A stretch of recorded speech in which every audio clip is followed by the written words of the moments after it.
Anybody climb mountains here? I hike mountains. You hike mountains? Yeah? My rule is if it doesn't require crampons or rope, I'll do it. All right. So that doesn't really count as climbing. So no one's climbed Mount Hood.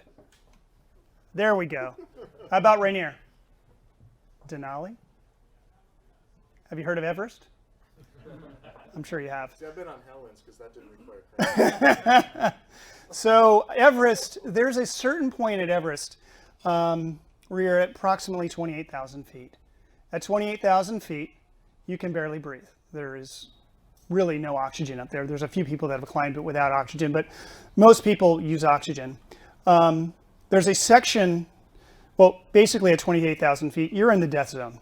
You're on a timer. And if you don't get up to the top in a certain amount of time, you die. And there are people up there, and those bodies stay up there. They don't come down. It's not like in the military where you leave the man behind. You just can't bring these people down.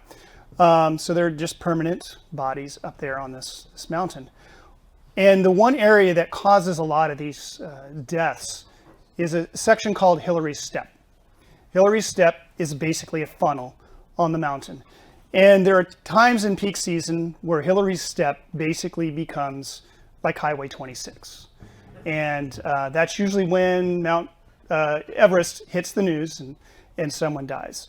So basically what I'm going to run through here is ways to avoid Hillary's Step when you are implementing SD-WAN. So I'm going to give you some ideas, some experience that I've had implementing this technology really over the past 3 to 4 years. So we have implemented it successfully, but it's been a very much of an iterative process.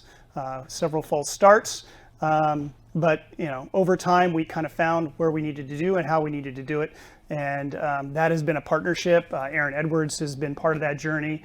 Palo Alto Networks also have been part of that journey, and even Equinix. We do some work with Equinix as well. So it's not like Columbia Sportswear did this alone. This is truly a success that's built on partnership. So